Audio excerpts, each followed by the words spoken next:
Welcome to GTC's Teaching Tidbits Blackboard Ultra. In each episode, we explore techniques, tips, practices, and ideas to expand your knowledge of and your comfort with using Blackboard Ultra. I am joined again today in this episode by April Akins from the Curriculum and Instructional Support Center. Welcome back, April. Thank you. As always, it's really enjoyable for us to be recording these episodes together. And we're looking ahead at a semester that is coming to an end. It's very fast approaching.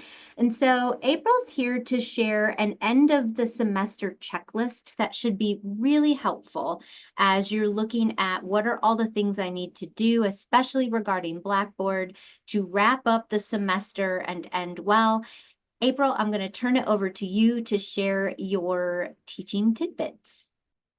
So your end of semester to-dos. We have students that we tell them you got a checklist of what to wrap up for the semester end. So this is what you need to be doing as an instructor, either in your concourse or in your Blackboard course itself.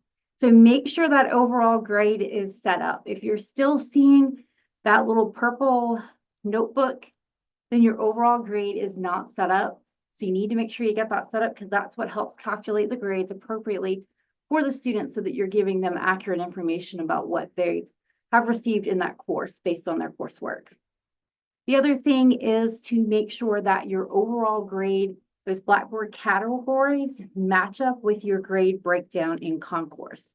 So you'll see here this image, I have my overall grade, I have activities of 4%, final exam at 30%, homework quizzes 10%, and unit tests at 56%.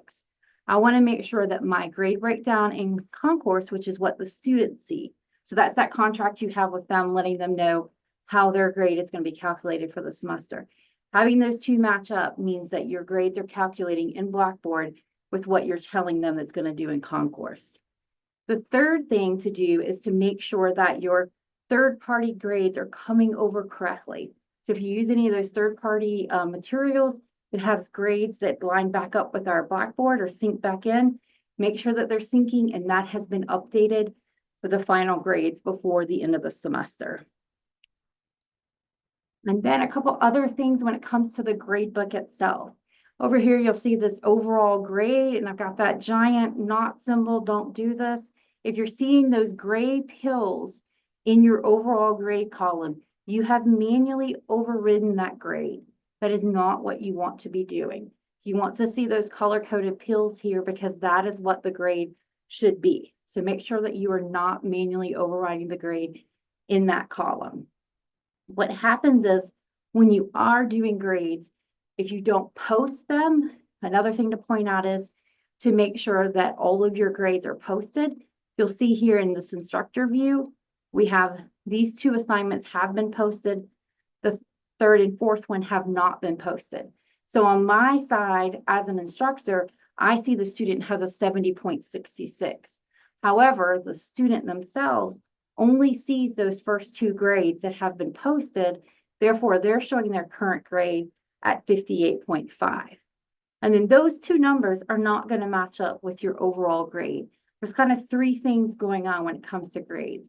So you want to make sure that your posted grades are posted and visible for students to see. And then you also want to make sure your overall grade is not manually overridden because that's going to change that grade. So you could have 3 different grades showing in your grade book alone. So make sure that we're, kind of following these steps. Also make sure that anything coming from third party is included in those posted grades.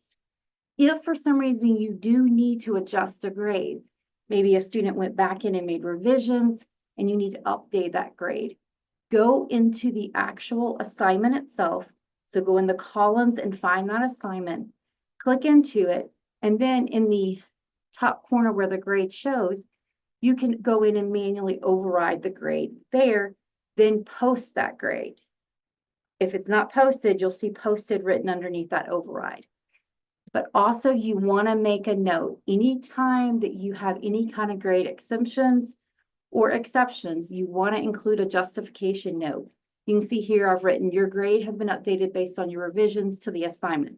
That's why it went from the 56.25 to the 95.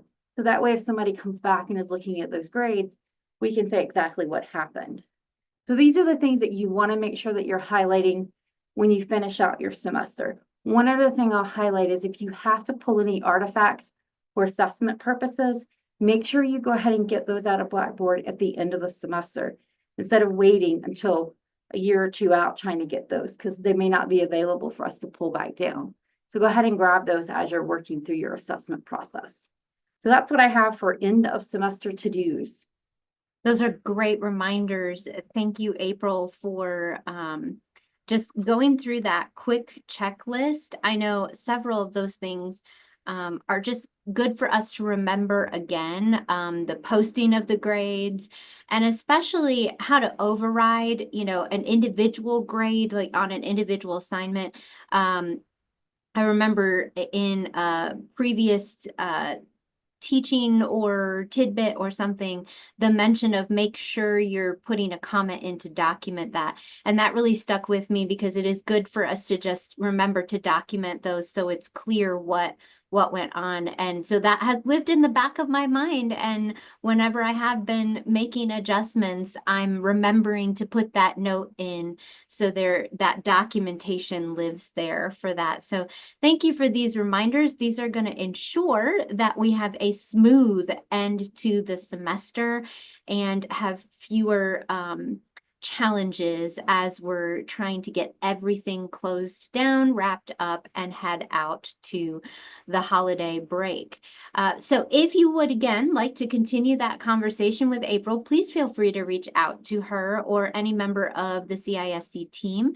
We've got April's email here on the screen, april.akins@gvltec.edu. You can also submit a CISC support ticket. So if you're not quite sure who you need to speak with, that is a great form to use because it will allow them to make sure the exact right person connects with you. And of course, they have a variety of resources posted on their LibGuide, and we have the link to the LibGuide in the description below the video, as well as a link to the support ticket, just to make it easy for you to access at any time. Well, that's our teaching tidbit for this episode, and we will see you next time.